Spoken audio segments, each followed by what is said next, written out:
Douglas, what's going on, man? Welcome to the Dad Edge, my friend. Great to be here. Thank you so much, Larry. I'm excited to do this. Teens, tweens. This is the topic we're crossing today. My specialty, but oh no. Right, exactly. You know what's funny though? I just want to ask you a very poignant question, and I'm put you on the spot a little bit. Right. It's only because I've gotten these questions in the past, and I think they're sort of fascinating, right? But you don't even have a tween or a teen yet, and you're writing books about it. So tell me about that. Oh, absolutely. Yeah. I wrote a book a few years ago called The Ultimate Guide to Raising Teens and Tweens and Never Having One of My Own. How is that Right. possible? Well, it's because I always view the children that I've taught over the years as my children, my students. And I've taught in this specialty area for 23 years. I've mentored, I've coached, I've tutored, I've spoken across the nation. Just recently, I've been to actually Abu Dhabi speaking about this topic in the first ever World Parenthood Conference. So I have a plethora of pretty deep, rich information that I can't wait to share with you today that really hits at some core essence. I think all parents out there listening, teachers, I don't care who it is. It could be school psychologists, law enforcement, media, anyone who has a direct impact on a child's life or indirect. I think this is going to be a very beneficial podcast. I agree. I ask you that because it doesn't really matter. I mean, you've got this incredible experience in middle school with kids and 23 years of experience. I just wrote a book myself. It's not published yet. It's called The Pursuit of Legendary Fatherhood. And one of the first things my editor came back in the first round of edits is like, hey, you did a whole chapter on parenting, but what I really want you to do is write another chapter on what it means to raise good, strong, confident young men and to raise good, strong, confident young women, daughters. And I'm like, I don't have a daughter. Like I am not the guy to talk about that at all. And she's like, yes, you are. And I was like, no, I'm not. And she's like, yes, you are. She's like, you have 1,000 episodes of your podcast. You helped, you've got almost 1,000 men in your mastermind with daughters. You've heard thousands of stories and strategies over the years. You have the content. You just don't have it from firsthand experience, but you do have the lessons that's valuable to somebody else. And I was like, oh, okay. Yeah. Yeah. You're actually right. Exactly. Right. So there Well, you go. you're so right. That's true. I mean, there's so many universal things that you can apply, from your son and all, like you said, all the podcasts. And if I could start off with something, could I mention some Yeah. universal truths about children? I Yeah. think, Please. all right, great. So I've learned from like my experiences over the years that there's really three things, no matter if you're a boy or girl or binary, no matter what the case is, that there's three universal truths. And as parents, if we understand these, then that unlocks the key right there to really form a strong bond. And that's really what, it's all about. It's forming connections and making relationships with our children. And that's why talking about adolescence, people think, oh no, it's like the second coming of the terrible twos and terrible threes. It really doesn't have to be that way. Not even close. So here we go. Right. Universal truth number one, all children desire to feel loved. I mean, love is the answer. Love is the core to so much. And if a child knows that they can come to you and talk to you and feel that they're unconditionally loved from you, then that's a game changer right there. That's a big time door opener. And what that means is early on in life, when that happens, when problems get a little bit bigger, potentially as you get older, that connection is so strong that they know that they can say to you something and know that you always got their back. So number one is to feel loved. Number two is children desire to feel heard and understood. I repeat, children desire to be heard and understood. And that's a two-way street.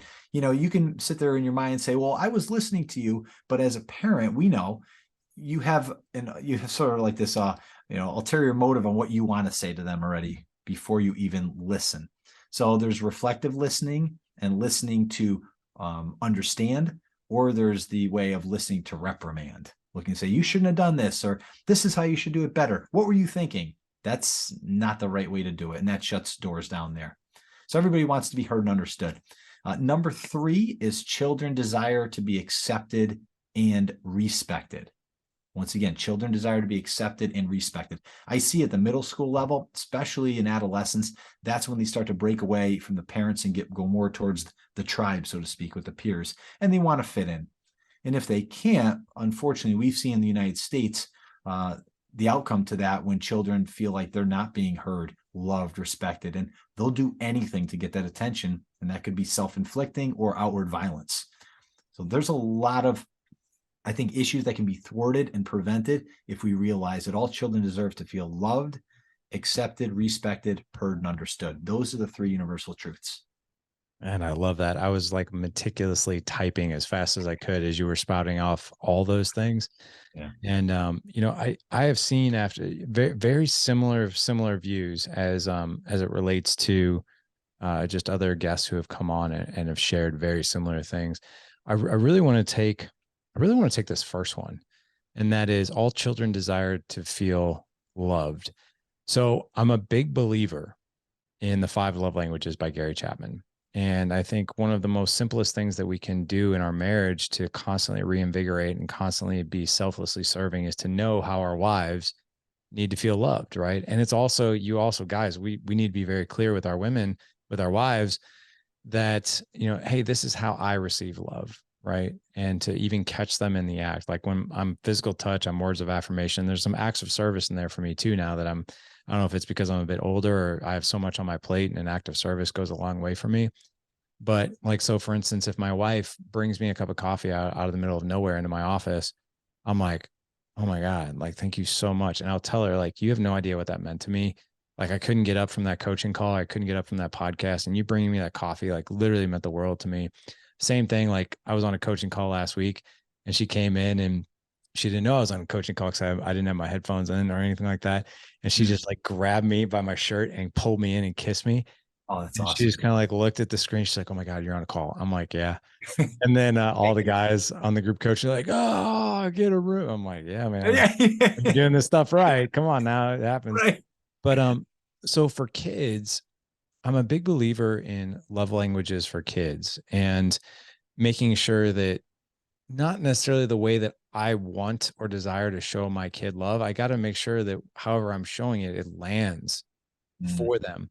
But I think when kids are like the topic that we're talking about today, these teen and preteens, right? These tweens or like these middle school ages, like it's very hard to like figure that out. Have you ever figured that out, or have you ever or can you share any good strategies to maybe just understand or maybe uncover the way you've seen most kids just need to feel that love or how they feel that love? Oh, absolutely. And I'm glad you brought up the five love languages because those are really at the core of what we all desire. But one of them in there, if I recall, is quality time. Yeah. Just being an available parent. I think that's huge. And seeing what you do, Larry, with your son and all that, and it really goes a long way. It goes a long way for both the child and the parent. Now, I would say one of the biggest strategies that I've seen to be successful and really connect with a child is go back and remember what it was like when you were your child's age at that time, whether you like it or not. That was a tough time for a lot of people. I know for me, it was probably, as the movie said, middle school years, the worst years of your life. They were tough. And so in my book, I actually have a series of questions that I go through, and I walk the parent back to say, do you remember what it was like when you stepped on the bus every morning, if you rode on the bus? Do you remember what it was like to go into this person's classroom? Do you remember what it was like to see your best friend here? How about at the lunch room? How about in the hallways? How about when you had to change for gym class? All these pointed questions really to get at the heart of feeling the emotions of remember what it was like. Now, you may be hearing this and saying, ooh, that brings up some nasty emotions.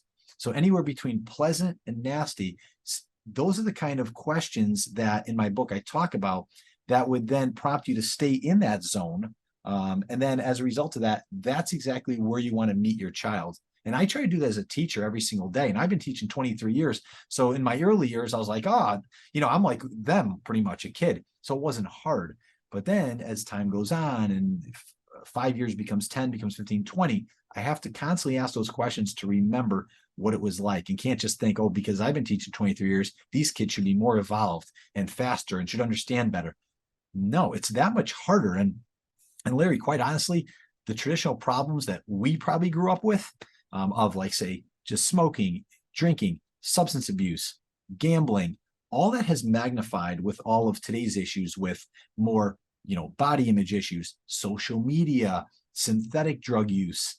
Since the pandemic, you have more anxiety, more depression.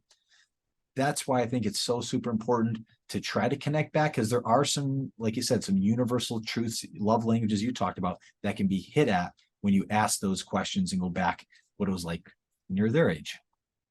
My God, dude. You so hit me in the heart, man. Yeah. Because I don't think about that stuff anymore. And No. but yet when you said that, it cued me to be like, what was it like? And I even remember, so I failed the eighth grade. I had to do eighth grade twice, and I had to go to a different school.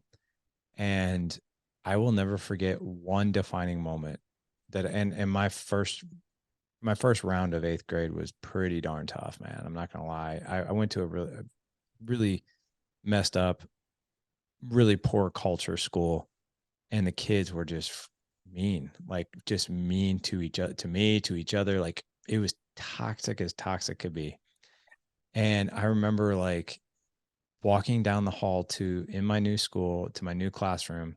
And I literally walked down the hall and I got to the door that was right on my left. And I literally just put my back up against the wall. And I was like, I took like this deep breath and I was like, I don't want to go in here. This is like literally the scariest. I don't know anyone in there. This is like the scariest thing in my life. I remember what this was like last year. Oh my God, I hope to God. And it took like everything I had. I still remember those first few steps in that classroom and kind of like looking up out of the right side of my eye at all the kids who were talking. And then all of a sudden they all went kind of hush because it was a smaller school and I was the new kid. Like, and everybody knew who the new kid was. And I just wanted to crawl into a hole. And I was like, I hope no one saw me come in. Like that was my feeling. And it felt like now, like you walk into a room where people don't know you and you're like, dude, it's like nothing.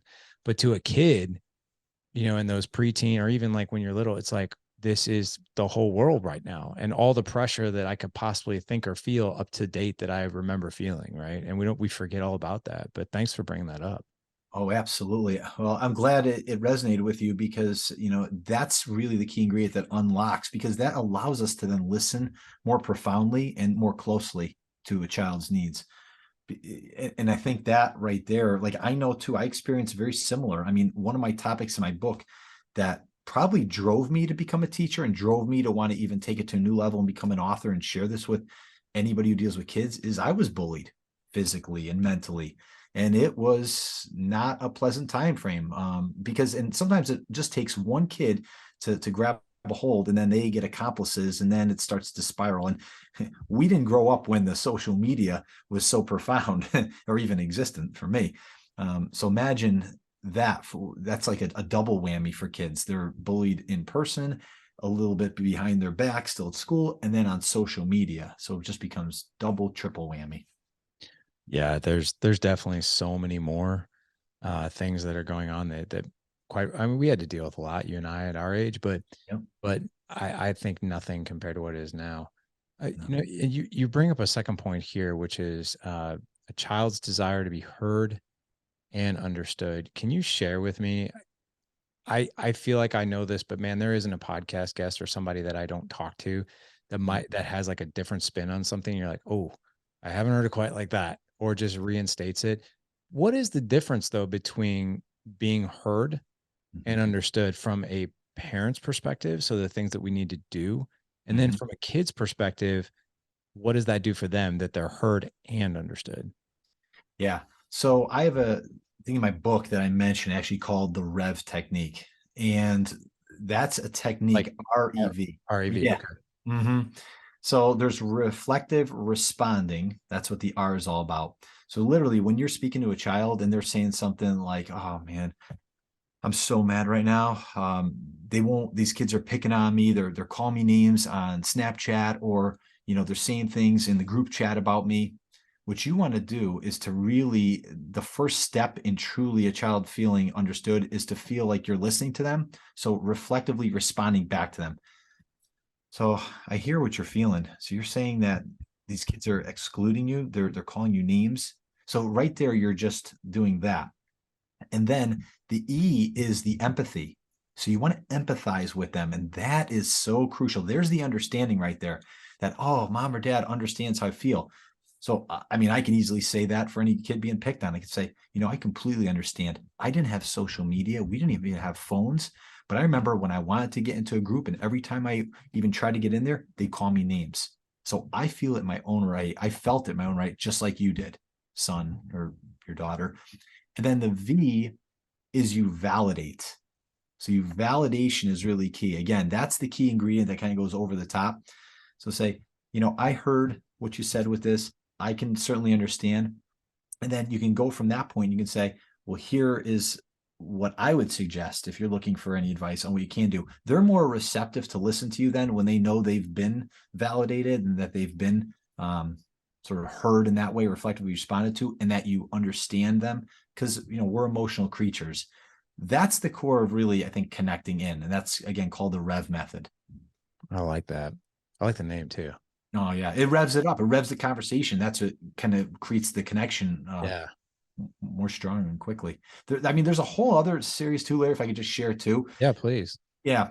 So I think also when kids get in trouble, quote unquote, or they do something they're not supposed to do, that makes it obviously even harder versus just a disappointment or they feel like they've been excluded. It's harder for you as the parent then to get them to, if this makes sense, to know that you understand why they did what they did that was wrong. So, and I'll explain this. I call it the what and why questions. It's very simple. It's you ask a child, what did you do? Okay, so then it's a concrete question. Oh, I was pushing another kid and we were just fooling around. I said, I just asked, what did you do? I pushed a kid. Why did you do it? Oh, I don't know. We're just joking around. We're just friends and all that. Okay, but why? What was the reason for it? I don't know. He said something to me and I just kind of, pushed him back. I just didn't want him to keep going with it. All right. If you were to do this again, what should you have done? Well, I shouldn't have put my hands on him and pushed him and shoved him into the locker.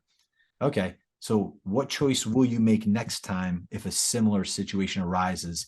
Why so? Explain. So this puts the ball in their court. They've gone from the concrete, identifying what they did, explain why they do it, what should they do, reflective piece there. And then if they're given the choice again, that empowers them. What should they do? And then wrap it up with explain why so. That's a great way of getting them to feel heard and understood. I really like that.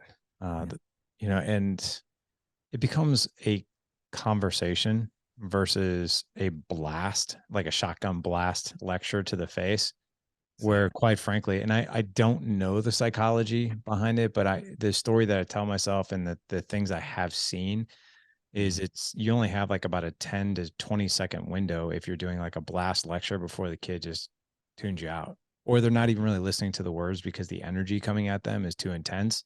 So they Mm-hmm. don't even comprehend the words. They just know like he's mad at me and I Yes. did something really wrong. And it's just like this, it's not a back and forth reflective conversation. No, exactly. And Yeah. it is, it's really to your point. Here's an interesting point. It isn't so much about what happens to us with our children as it is to how we react to what happens. Yeah. So, something could happen, but it's really our response. That's what we have in our control. We can control our emotions. A child, as you are probably very much aware of, especially in the adolescent phase, their prefrontal cortex is not yet developed. And it's even their amygdala, which really is a part that is pretty much out of whack, and that's why there's a lot of impulsivity, even for the kids who seem to have it all together. But between the stimulus and response, there's a space, and that's where we can take a pause, we can take a breath. And as a result of that, that's sort of our freedom to have the power to choose our responses. And that's where our growth lies, and our freedom lies as parents. I really like that. I Yeah, really like that. yeah, I, great. I want to, I'm looking at my notes here. I want to get back to a couple of things here. So in your book, you talk about a few different things, but one of them is the best ways to connect with your teen or tween. Mm. So I'm thinking you've outlined some of those already, right? Is the best ways to connect with them, right? Is to make them feel loved, to make them feel heard, to make them feel understood. And by the way, you gave us some really fantastic tactics and actually conversational tools that we can do that. My question is there more, or is there anything additional that you didn't share? Yeah, there's always more. Just connecting in and finding out what interests them. That's one thing. And just participating in that doesn't have to be necessarily something that you enjoyed growing up or particularly enjoy. You know, if my daughter grows up and she really likes soccer, that's not something I was big into, but I'm going to be all ears and I'm going to be there with her. I'll be there cheering her on. I'll be there kicking the ball with her. That's another big thing. Exposing a child to many different things is also key. So bringing them to museums, bringing them to zoos, just getting that exposure to the arts, I think is really, really important. Yeah, and then also having a child when they're, and the bulk of the time you're going to see them as they're going through school is going to be related to something academic, you know, and when you ask them questions, taking that opportunity to really not just say, how's your day? And then they'll just give you one word and say, fine, goodbye. Say, you know, what was the best part of your day? What did you learn? Because it's been a while since I've been in school. I want to know what's going on.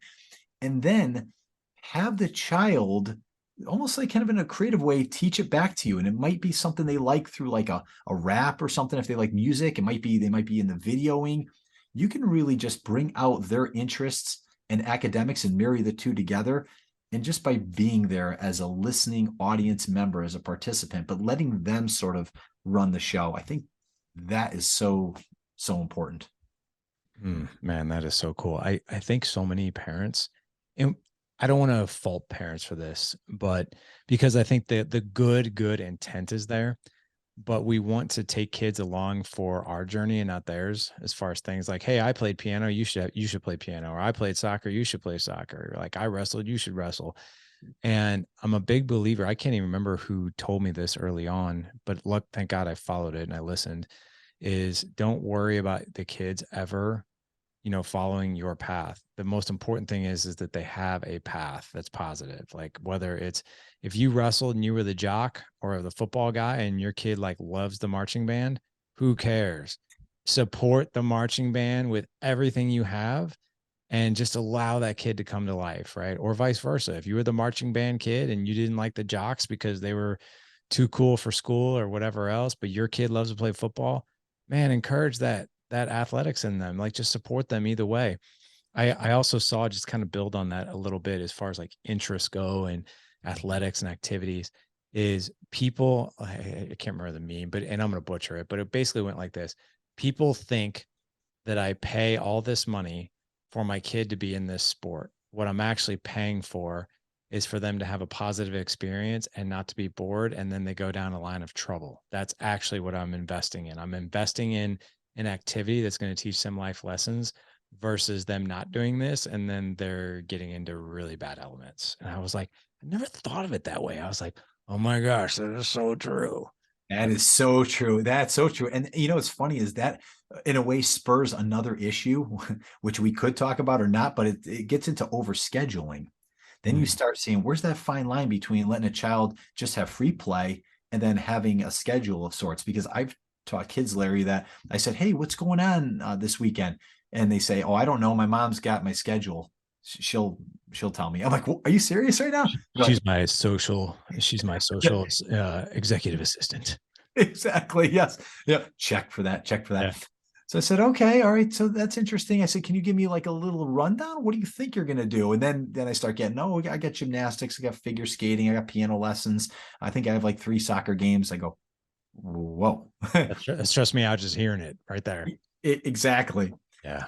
I just think our job, you know, as parents too, are to expose our children and introduce them to things and show a lot of enthusiasm, because we're really the primary rah-rah cheerleaders in their lives to start. But even as life goes on and they get their peer groups, they can smell, they can feel if we're really interested or disinterested. And no matter what, I think I always want to, as a parent, as a teacher, bring that enthusiasm. And parents out there, I would say that is really the key ingredient. And you know, I know we have long days at work. We're tired. You know, life's beat us up. The pandemic's beat us up, still beating us up, whatever's beating us up. But we have to dig down deep and resolve within us to be able to rise up the next generation. And I say, you know, one child at a time, one parent at a time for this generation and future generations to come. That's what we need to do. It's our I responsibility. I agree. And yeah, I want to get your opinion on one other thing here. And I think as fathers, we feel the pressure of like, oh my gosh, I play baseball. My kid wants to play soccer. I don't know a thing about that. Should I, you know, I'm not sure what that's all about. I don't know. I don't even know the rules. Like, and then we kind of get all wound up in that, of like, I have to also know about this.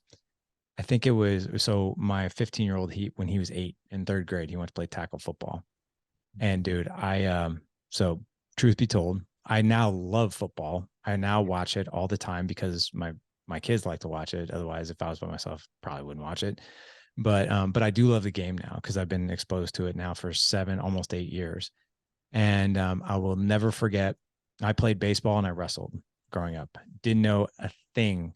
Like, I don't know if you've ever seen the movie Coming to America, but when Akeem is like, "Oh, it was a ripping victory. The pigskin oblong ball made a pigskin to a ditch." Like, that's about Yeah. all I knew. Like, I knew the Super Bowl, right? And so, like, and I had been coaching the wrestling team and my kids' baseball team. And as soon as Mason said, "I want to play football," my first thought was like, "Oh my God, thank God I don't have to coach." Like I liked coaching, but I had done it for so many years. I'm like, I really miss being a spectator and just watching, right? So I show up to football and he's got in his first practice and I'm like, this is so cool. I just get to watch. And then the coach comes up to me. He's like, "Hey, excuse me, are you Mason's dad?" I said, "Yes, I am." He goes, he's like, "Listen, man, I need some coaches." And I guess maybe by looking at me, he thought I played. And I was like, he's like, "I need some coaches. I need some help." I was like, no way. I was like, Yeah. you're asking the wrong guy, man. He's like, "Well, you probably played, right?" And I was like, "Uh-uh." I was like, I don't, I was like, "Dude, I know nothing about the game." I was like, "I know the bait, like what I see on TV." Okay. I was Yeah. like, and that's the Super Bowl, man. I'm not gonna lie. And he's like, "Come on, man. You're being, I was like, you know what? I'll say yes, though. I was like, I'll learn the game. I was like, because it came from a selfish place. I was like, I want to hang out with my kid. I was like, that's great. So I coached. I'll put that in big, not just small quotes, big quote. I coached. I held a pad for these kids. And I'll never forget, we're like halfway through the season. All I did was hold pads and the coaches kind of pointed and told me where to go. And I literally became like the guy they made fun of because Oh, like, I'm not kidding. All the other coaches were like, "All right, guys, here's what we're gonna do. We're gonna do a jet sweep. For all you guys don't know what a jet sweep is, come over here. Coach Larry, you come over here too. You don't know what the hell it is either." And so they would constantly bust my oh. balls on that. But like, I'll never forget, man, sitting at Jimmy John's with Mason, who was in third grade at the time, and he's like, and we had just got done with practice halfway through the season. He's like, "Dad, I got a question for you." I'm like, "Okay, what's up?" He goes, "I don't want to embarrass you." I'm like, "Dude, ask away. What you got?" And he's like, "Okay, so I never see you talk at practice. And a lot of the other coaches make fun of you." And he's like, "When you were coaching my baseball team, you always talked. And wrestling, you were always talking." He's like, "Do you know what you're doing out there?" And I did, I just smiled. I was like, "Do you want to know?" He's like, "Yeah." I was like, "You really want to know?" He's like, "Yeah." I was like, "I don't know what the hell I'm doing at all. Not at all. We're halfway through the season. I still don't understand the majority of what you guys are doing out there. All I know is I get to hang out with you. That's why I'm out there and to learn the game." I was like, "You're never too old to learn." I was like, "So I'm learning." I was like, "I have no freaking clue what half of these plays even mean anymore. Like, I still don't." And that literally became such an incredible, funny, defining moment. And I ended up coaching the next year too. Well, helping coach the next year too.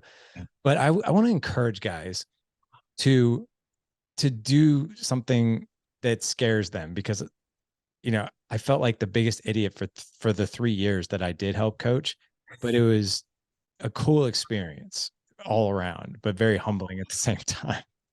That is beautiful. I'm telling you right now, Larry, you're the man. I mean, I don't know, you or Adam Sandler for the Water Boy. I don't know. You Oh, kind of dude, yeah, yeah, no, that is so awesome. Seriously, because think about it from your kid's perspective.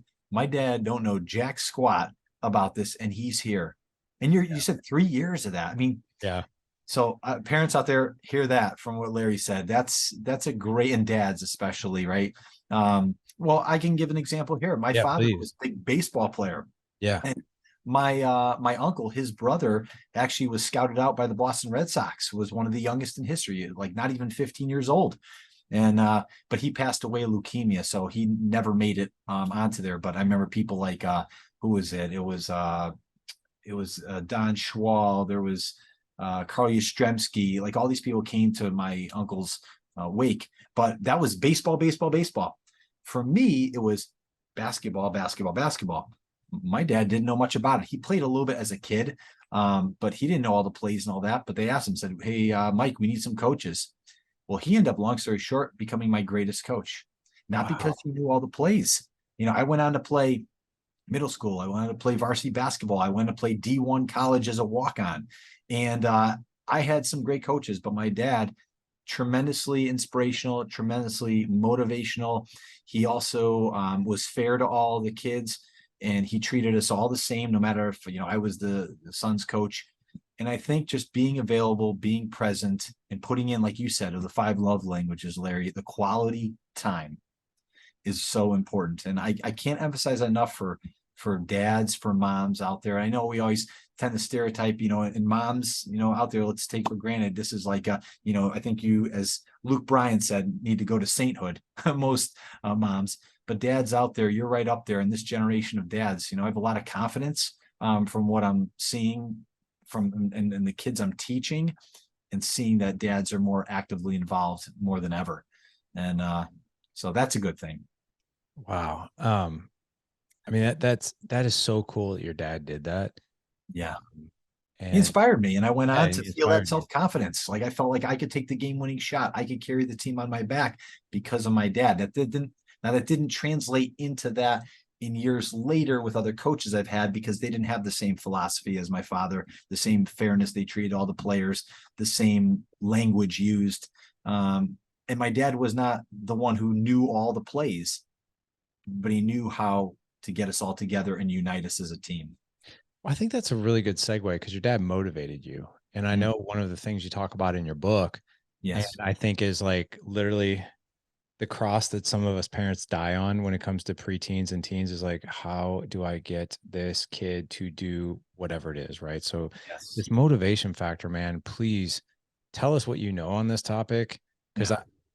I'm still trying to figure it out myself. It's like, oh my gosh, like, how can I motivate my son to do X, Y, and Z? Or, but what is the secret behind all that? Well, I think the real secret to any motivation is by having a child really buy into it from the vantage point of what is it that they can speak? What is their voice that they can express? And if, again, they feel loved, heard, understood, accepted, respected, that's going to give that foundation. Now, easier said than done. So I highly recommend out there to get motivation is, as my dad said, growing up, the system is the solution. So having a strong, specific system in place, if your child, say, doesn't comply with the rules or expectations, and I certainly don't want to pose that in a negative, but I want to say to motivate a child, they need to have a clear understanding of what are the rules, expectations, what are the specific consequences associated with that. And also, parents on our end, again, do we follow through or do we cave in on those consequences? By design, motivation is going to take care of itself if those things are in place. So I don't sit there and I don't say, all right, to my daughter, if you eat this, you could watch more of this show. Or if you get dressed in time so we can go to church, I'll give you a piece of cake when we get home. I don't go down that road at all. I just say we need to get done by this time, and there should be natural consequences put into place. I think for a toddler, it would be that, okay, well, we can't do this until this is done. Or if we need to get out of the house a certain time, which is very, very challenging sometimes, then what ends up happening is when we come back, oh, we need to now take some time to reflect on that, or we need to take some time away where we can't go to the next game yet because we have to do something else, like clean up this room or clean this up. So there just has to be a system in place. And if you break that system, kids smell it. There's one thing to be aware of, oh, okay, there are rules and consequences involved. But will mom and dad follow through? Then there's another thing to say, well, the child might not even know what the rules or consequences are. And you might assume in your own head that, yeah, you have to do your homework. Otherwise, you're not going to be able to play in these video games. You're not going to be able to go over this person's house. Well, does the child know specifically that? So we can't assume anything with that. Oh my gosh, man. Okay. So, I first of all, I love that. Thank you for that. Sure. And I think it's a switch in the brain of um, an agreement versus like you do this, you do that. So, like for instance, we're really, really big on natural consequences. We don't have to usually discipline through our consequences because the natural ones kind of speak for themselves. But we Mhm. do have certain agreements in line. And I've never heard it called a system. I love the system. For my own goal setting and achievements and milestones that I want to do, I have a system in place, that I use, right, for all of that stuff. But we have agreements with the kids. So, like, for instance, we have an agreement with our kids. We're like, hey, we know that you know, F's on tests are going to happen. We know that F's on assignments are going to happen, right? We get that. The one thing that, and we're going to always assess what help do you need to make sure that we get the best grades possible. But at the same time, the one thing that we need to agree on is that we don't have an F for the quarter of the semester. And if we Mhm. do, then there is going to be a consequence, and that consequence could be you don't get your phone until that F comes up to a decent level, and that decent level is at least a C. Mhm. And we ask my 16-year-old, do you agree with that? Yes, I do. 15-year-old, do you agree with that? Yes, I do. Okay, great. We both agree that this is what we agree upon. So it's not me instilling a punishment on you for wrongdoing. We agreed upon this, right? Yeah. And so, my son, my 16-year-old right now, going through, he was out of school for a few days and missed some assignments, fell behind. He had 7 missing assignments and 2 Fs. And Mhm. man, you remember our agreement, right? I was like, well, got to hand over that phone until these grades come up and these missing assignments are turned in. And what I'll tell you is, like, he's like, yep, you're right. And I was actually really expecting him. And there was even that part of me and a parent that you want him to fight a little bit, right? You want him to, like, maybe feel the pain. And Mhm. so it's like, if he's not feeling the pain, maybe he doesn't learn the lesson. But Yeah. he was like, yeah, you're right. Here you go. He's like, Oh. I'll get it back when my grades come up. And I'm like, Mm. I was like, holy crap, was it really Yeah. that easy? But yeah, See? I think Mhm. that system, I also think too, I really want to double down on what you said on, it Mhm. has to be clear. So for the long time, I'll tell you how we really screwed this up. We expected our kids, hey, on the weekends, your room is clean. Well, the definition of clean for anybody Yeah. could be complete subject to how they interpret clean, right? That's And right. we're like, and we kept having the conversation. This is not clean. Right. This is there. This is there. This is there. So finally, my wife and I, after years, because our Mhm. learning curve on that one was really big and way too slow, Mhm. we're like, you know what? Here's what we're gonna have to do. It's actually, I don't think it's that they're lazy kids. I Mhm. don't think they truly know what our expectations are. So Yeah. we told them, we're like, go in there and we want you to clean your room as if you want to impress your best friend. And Mhm. I was shocked. I was like, and you walk in, you're like, wow, we took a photo of it and we're like, this is the expectation. So when we say go clean your room, that's the photo it needs to look like. And then all of a sudden it was like, oh, that's clean. Okay, cool. Now I know. But I think for us as parents, it's our version and it's their version and they don't align, and we get frustrated with them, and we yell, we scream, we punish, we ground.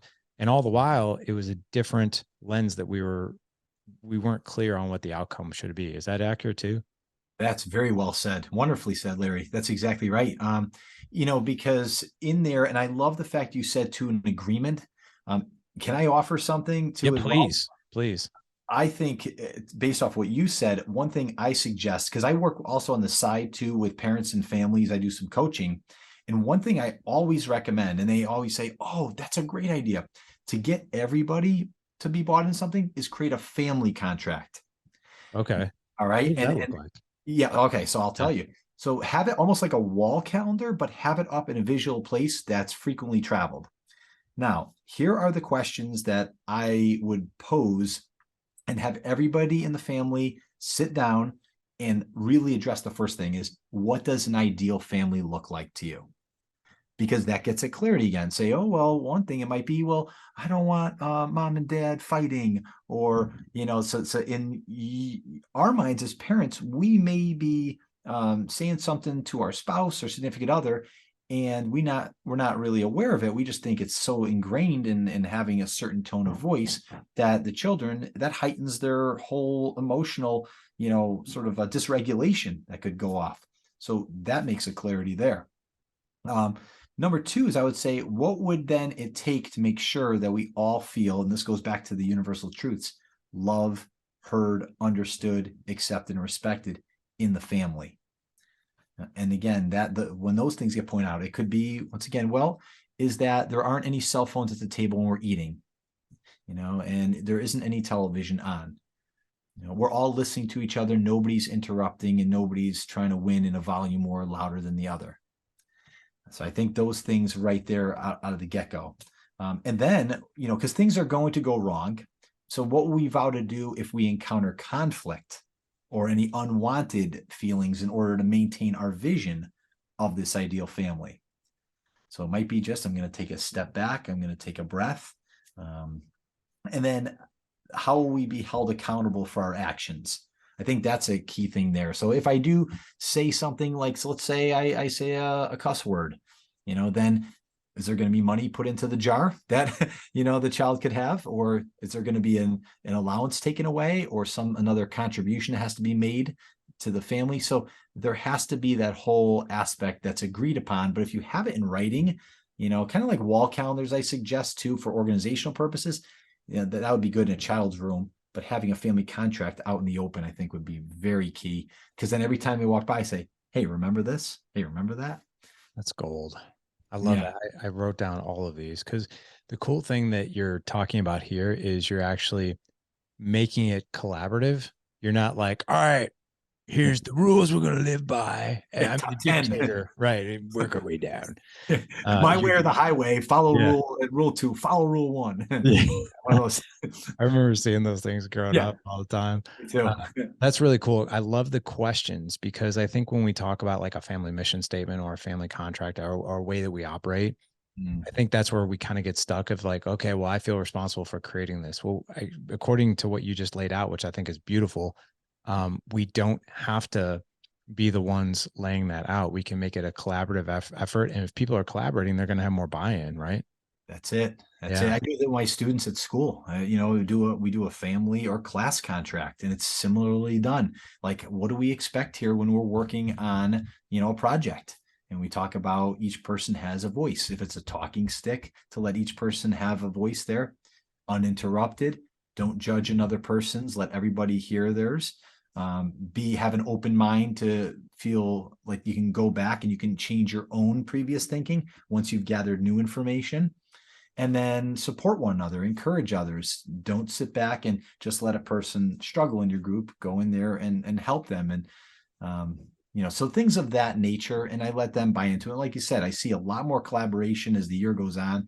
And I see even one aspect that you and I have been doing that I think is a skill that's kind of gone downhill for this generation, and that's effective communication. I Yeah. see that actually increase. And that's, believe me, when I say as a teacher, maybe it's a product of our technology where we don't have to go face to face to resolve conflict and talk to people as much. We can bury ourselves in phones. And this generation has really lost that art. Not to knock this generation, there's a lot of good things that have come out of it. But that's one skill that we know, if you cannot speak, no matter how brilliant you are or what great ideas you have, you can't get that across fluently in writing and or oratory, then you're going to have difficulty in whatever job you go for. Yeah. I think it's interesting. We everywhere you go, everyone's got their face buried in their phone. Yeah. And it's really unfortunate. We just invested. It was actually a podcast guest that sent us out a product, and I was like, "Oh my gosh, this is genius!" It's called Aro, ARO, and it's an app, and it's also a device that you put like in your kitchen, and it's like about this big, and it's got you open it up, and it's got 6 cords for either Androids or phones or whatever. You download the app to your phone, and then you plug it in and then you close the thing, and then it logs how much screen time you aren't using. And then Oh. what you can do like as a family is that you can do these really cool things like, hey, as a family, Mhm. as soon as we log 30 hours Mhm. without screens, we're going to go celebrate with like a pizza party or something like that. Or we're going to go to like Six Flags or something like that. But like this way that we can all collaborate together to have more screen free and have more physical like voice and interactions with each other and not on screens. I think that's so true, because I think that that's something is our generation of parents we really need to watch out for, because we're seeing this even, I think, in millennials, where they have a harder time really just speaking and articulating. If it's almost like it's a somewhat awkward for them if it's not over something digital, right? It's almost like, I wouldn't say foreign, but guys that are in our 40s like you and I are, Yes, it's easier for us to talk. In fact, sometimes we're just like, it's too long to text. I'm just gonna pick up the phone and call you. exactly. Okay. Yeah. That's right. And it's not like that for the millennials and Yeah. Generation Z, even younger. It's Right. a different world. Mm. I just want to recap a few things. I took so many notes while you were talking, but Awesome. really a lot of the things that you went over. So the three universal truths were amazing. All children desire to feel loved, children desire to be heard and understood, and children desire to be accepted and respected. The REV technique, which is reflective responding, empathy, and validation. I love the story of your dad, how he wasn't the basketball guy, but was your best coach, and the reasons behind that, and also how to create that family way of operating, that mission, right? And I took down the 4 questions that you shared. Um, Also, these ways of connecting with our kids and ways to motivate them. I want to give you an opportunity as we wrap up here. Where's the best place for men to find you? I know you got a blog, you have books and resources, but if they want to connect with you, what's the best way? I think the one stop shop is my official website, which is www.douglashaddad.com. And I have everything there from A to Z that you'll need. I have two actually blogs that I write for. So I have the Well Parent and the Whole Child. So all resources for anything for parents and for children. I also have a free whole lot of living guide, and it actually has everything in there from eating well, exercising well, sleeping well, thinking well, really how to keep the house in a good, tidy, energetically positive environment.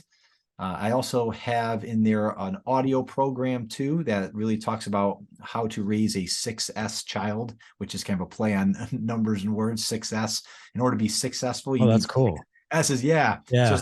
self-confident, self-disciplined, self-motivated, self-regulated, self-reliant, and smart. Those are the 6 S's. Um, yeah. And then I have 30 days to finding you and living the life you imagine, because I'm a big believer that, as parents, we all have trauma, we all have wounds, everybody does. And if we can unpack those and heal ourselves and really live our best life, then guess what? We don't have any baggage to give to our next generation. So we have to heal ourselves first, unpack that to maximize the next generation's potential. So I have that. And I also have, me as a life coach. So I do services there. So you'll find that under coaching as well.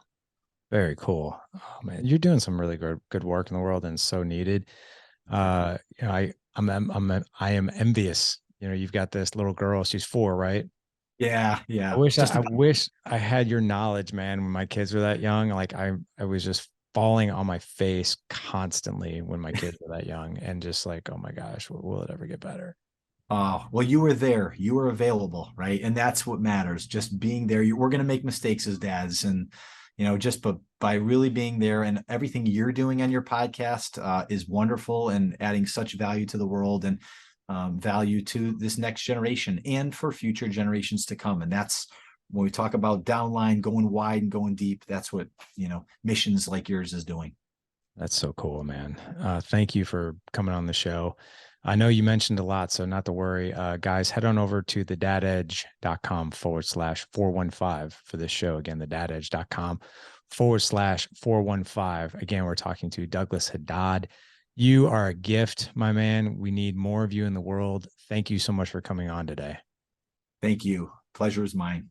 Back at you. Gentlemen, go out and live legendary. Take care.